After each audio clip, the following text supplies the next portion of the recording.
Waking up at 5 a.m. might feel like a challenge, but to Dr. Patricia Achan Okiria, it is a worthy step to enhance her day.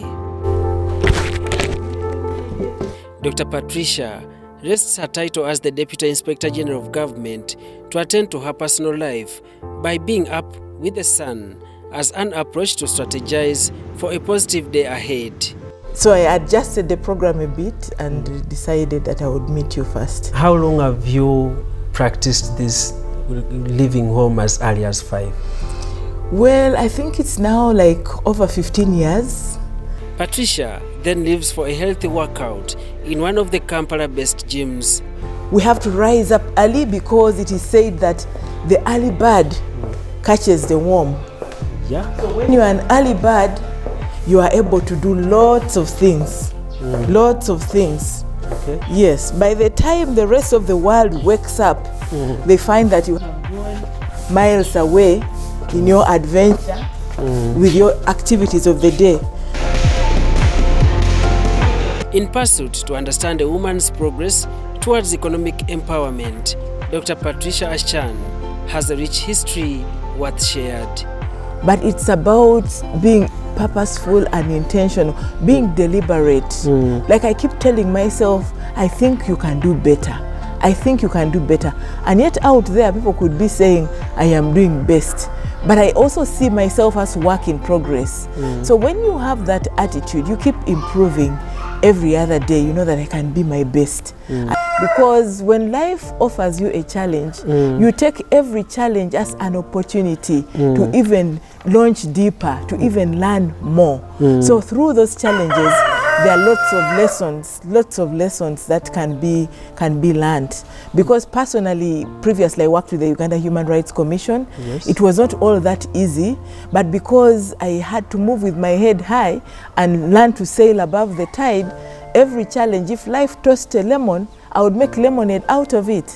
When I completed my doctorate, my master's in law, I came from the University of Pretoria knowing that I was coming to head the Directorate of Legal Services.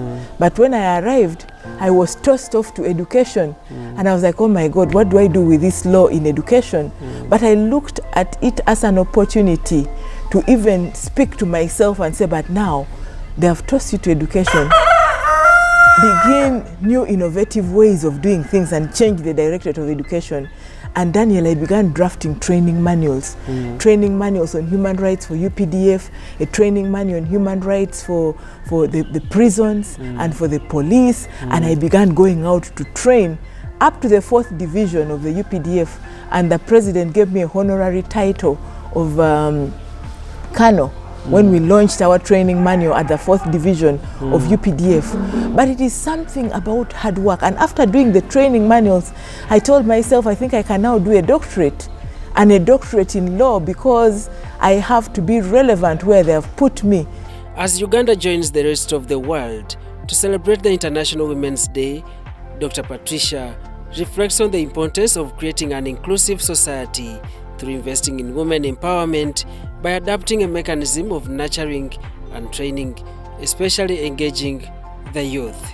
Now the theme recognizes the pivotal role of women, especially in economic development, and emphasizes the need for them to generate and utilize their power to emphasize a pathway to greater economic empowerment. Now, women play a very significant role in this country, especially through our contributions.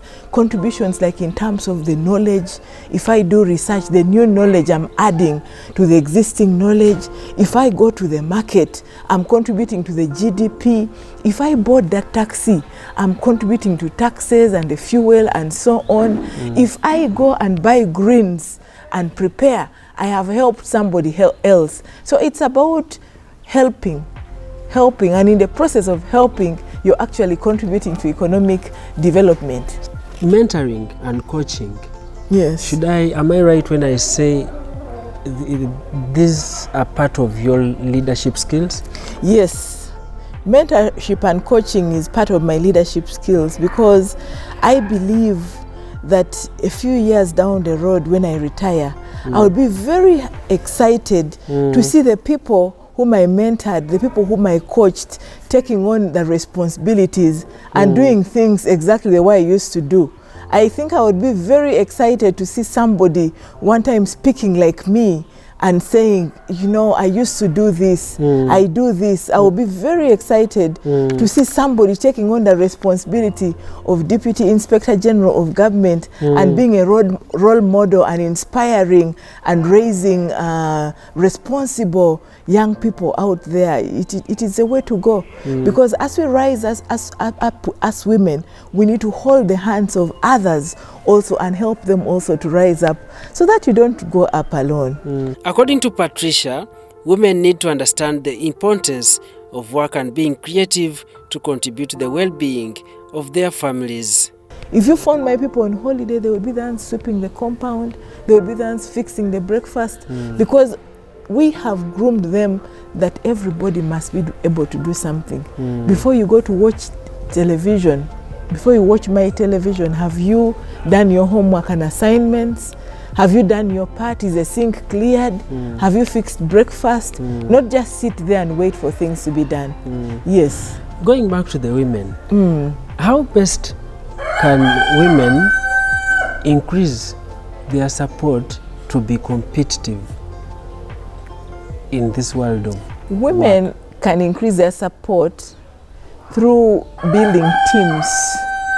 Building teams or partnership and strategic alliances. Others have come up with circles. You see, when you move as a team, you're able to move very far. Yeah. And there's a saying that if you want to move fast, move alone. But progressively, when they build themselves as teams, then they're able to give support to one another and be able to share their challenges and be able to inspire each other and move together. And that is why I admire the parish development model, where people are encouraged to be in circles. In this village in Chitala, I have my women's group where they say Muno Mukabi. Now we support one another. When somebody has lost a relative, there is that small fund we put. When someone needs help, and then they have their businesses. And when you speak to them, you see that, hey, you're helping people. When you make that small contribution, so when they come in teams, they are able to grow strong. And then I would encourage training. Some of them do not have skills like to save money. Some of them don't have investment ideas. But when you train them, some of them do not have even innovative ways like keeping chicken, like you've seen mine walking around. They are broilers. Some of them are local hens. When they grow, if I'm broke, I can pick one and run with it to the market and get my 50,000 shillings. So you can't just rely on the income or the salary. Supposing the job goes tomorrow, then where is the starting point? So we need to help our women to be very creative, to have to be able to multitask, to be able to come up with new innovations on survival. Small businesses, teamwork, working together, inspiring one another. You're able to get those soft loans and be able to boost the little you're doing and be able to save, and the businesses will grow. Yes, so I think women need to say that not to wait for Center Yechimeza. Center Yechimeza is actually bringing problems and bringing laziness.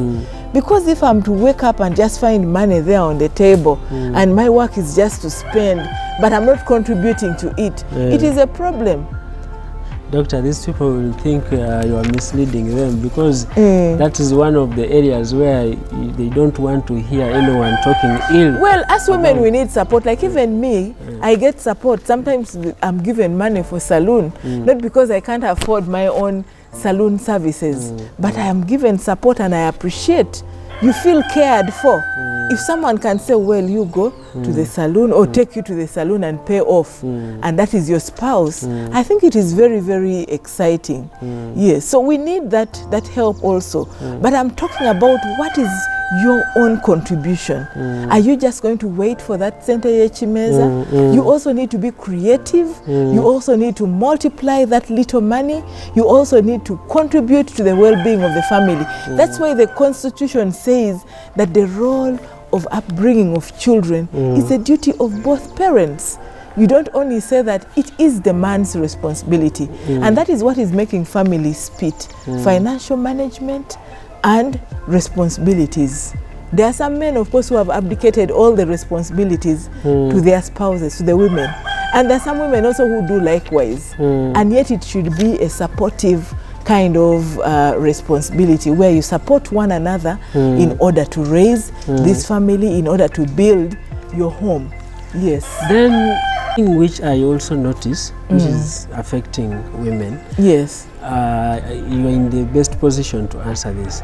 It's something which I may call decision making. Yes. From your own experience, when was that time you made a decision that you should take this career and you took that path? Well, for my case, it's a bit different because growing up, I actually didn't know what I should be. But over times, I decided that I should be helpful. I should help the needy, the destitutes, the women, the children. And Which is what you loved. yes, and I started thinking about what career path should I take, what profession should I take in order to be as helpful. So when I was in secondary school, a group of people came to do ministry and they were singing. Yeah, and then which school was that was this? Wairaka College. Ginger. Yes, in Ginger. And this group, this happened in Busoga College, Mwiri. We had gone for a conference.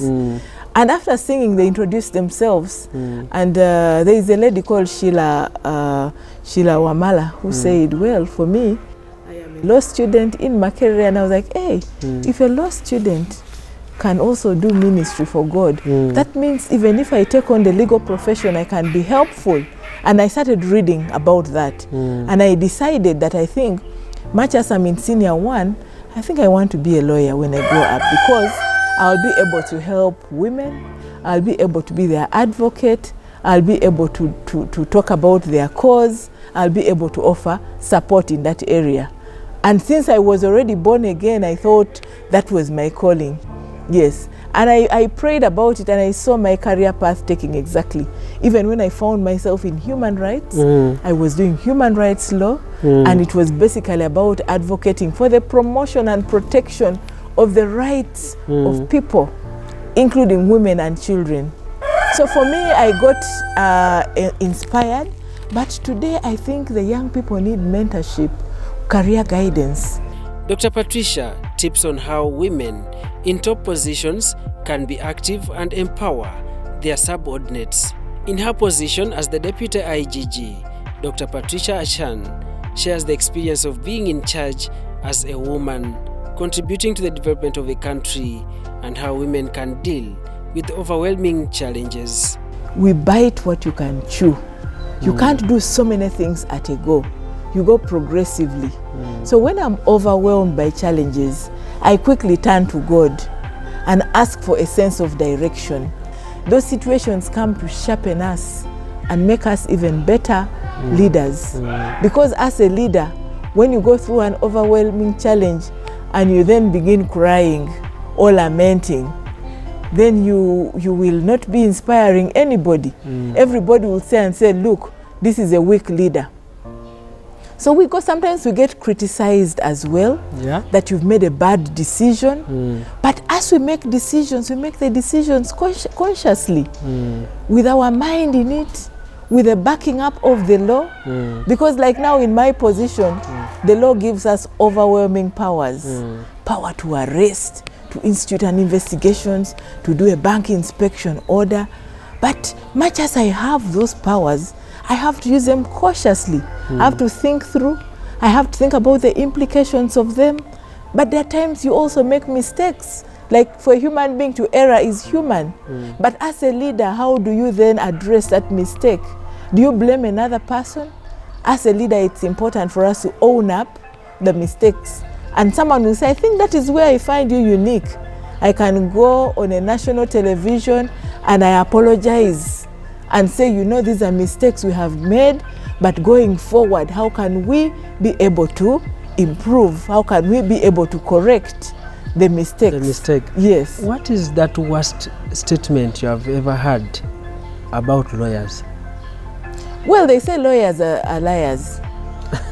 They say lawyers are liars, but that is not a discouraging statement, because it is true that in every basket of oranges there are rotten ones. So there are lawyers out there who are actually liars. So, Doctor, we've talked much, and I've really picked enough lessons. Yes. But apart from Christian values, yes, where else do you attribute your success? To God. I attribute my success to God because I committed my life to God when I was a young child in my P7 VAC. And since then, I have decided to walk that path. And the Bible says, seek ye first the kingdom of God and his righteousness, in Matthew chapter 6 verse 33. So if anybody out there sees my path as if it is bright, it is attributed to God. Because when you have the fear of God, you avoid the things which God does not permit of, like compromises here and there, corruption, bribery. So I basically advocate for integrity, for the values, because it is a calling from the Bible. It is a calling from the Bible, and it is embedded in our laws. It's embedded in our laws, and my responsibility now at the Inspectorate of Government is basically to implement that mandate. If the mandate says we are supposed to promote strict adherence to the rule of law, that is exactly where my calling is. Yes, so when I sanction arrests, cases of prosecution, and into anti-corruption business, I'm basically implementing that calling. Okay. Yes. Thank you very much. Now, there's personal life. Yes. There's work life. Yes. And there's family. Yes. Now I am looking at Dr. Patricia, who is a very busy woman, balancing the three. You have to be deliberate, first of all, and do what your priorities are. Like for me, my priority number one is family. Because the government of Uganda wouldn't have had me if a family did not raise me up. So I have got to raise the family, because the family members have got to come up as responsible people to this country as well. So priority number one is family. Yeah. Personal life, I've got to be very healthy and energetic. And that is why you find that I have to do my workout. How long have you been in marriage? I have been married for 21 years now. We made 21 years on the 1st of March. 21 years, yes. 21 years. Have you ever been a victim of domestic violence? No, I have never been a victim of domestic violence, but I hear that domestic violence exists elsewhere, and I've had to handle some of the cases of domestic violence, even in the neighborhood. What has kept us going is basically understanding each other, open communication, understanding one another, and growing up to be that submissive. Because when you're getting counseling, of course people tell you lots of things, but then as an individual you get to know what works best for you, because human beings are different. Human beings can be very complicated. We have seen people breaking down in their marriages just because of very small things. But also when we marry, and you're married to a friend, because for me the person I'm married to is a friend. And the friendship did not just start yesterday or the other day or 21 years ago. It started from a childhood friendship of someone whom you cooked with in teens and played the game of shooting and you know, grew up and then met probably in high school somewhere. Yes. So it's a very interesting journey, because we actually met, we used to be neighbors many years ago when we were young and growing up, and then later on we met again. He went to Busoga College Mwiri, I went to Mwiri for the Scripture Union conferences and met there, and the friendship kept on growing. Then at the university we, you know, Later on, after graduating, we said, no, I think we need to take this friendship to another level. And we got married in 2003. Wow. But walking that journey, I think it's very important to also note that you have to tolerate one another, because each person comes with their own behavior. We were not all raised by the same mother. We were raised by different mothers. We have different backgrounds. Me, I'm Anna Choli, he's Anita Sot from Okiria. So you find two cultures coming together and beginning to live all this time. But it's about life of tolerance, understanding one another, communicating. Of course, we sometimes disagree also. We disagree, but when we disagree, we find amicable ways of handling the disagreement and having it sorted without even including third party. Yes. When is that moment that you remember that I thought about this and I made a critical, hard decision and you succeeded? Well, when I was working in the Ministry of Works and Transport, you know, in Ministry of Works and Transport, you find very few women. Maybe you find mainly women who are cleaners and office attendants. But I was policy and legal advisor in the ministry, and I was charged with the responsibility of steering the revival of the national airline. And then there were so many companies coming in who wanted to revive the national airline. And there was this particular company that came from from Sweden. They had their business plan already. They were ready to do the MOU. They even had a draft MOU. And well, the lady in charge came and told us His Excellency, the President, had sent her and that we were supposed to sign the MOU. And we looked at what they had in the MOU, and I looked at the government plan, and I guided the minister and the PS. I told them, please let me work on this and do a breakdown of what we have in our plan on revival of the airline and what these people are offering on the table which does not work for us. Now, in their plan, they wanted to change Civil Aviation Authority, they wanted to change Sorority Flying School, they wanted to change the laws, they wanted to bring 40 second-hand German aircrafts to start the airline, and we said no, we will start small. We will start with 2 and grow it to 4 and 6, and we can't take this. So I did prepare a paper together with my colleagues in the task force and decided that we would go and brief His Excellency, the President. Now, the minister thought, because the President had sent the other people and we had not signed the MOU, it raised some panic. I said, no, we need to have in mind what is good for our country. So I took a decision and prepared a paper to brief His Excellency the President, and the minister thought because the other Swiss company had come, we needed to have signed the MOU. So in the paper we showed what could work for us, the government plan. It was very, very critical, and when we got there, the President was very happy with the paper. He said, well, this is very good. I think this company can do business elsewhere and not the airline. Minister, your team has done a good job. Continue in that direction. And we went ahead and did the business and implementation plan, and it was very, very successful. Now, that was a very difficult decision where they have said the President has sent this person that we signed the MOU, and then you critique the MOU and outline what would work for your country, and then we go to brief him and he accepts. I thought that was a big plus. It was a difficult decision because many people, when they hear that the President has said, they all go, yes, yes, yes. But at the mind, we need to think about what is. And then there are also people who use the name of the President. They will say, he has said it, yet not. So sometimes we need to be very objective in taking critical decisions. It was a difficult one where I spent a sleepless night working on a paper and preparing it. And the paper was appreciated, well appreciated. And then I kept on briefing, doing bi-weekly cabinet papers on progress, on revival of the airline, which was very well appreciated up to a point when we received the aircrafts. And that was a point where now I got appointed to go to the Uganda Human Rights Commission.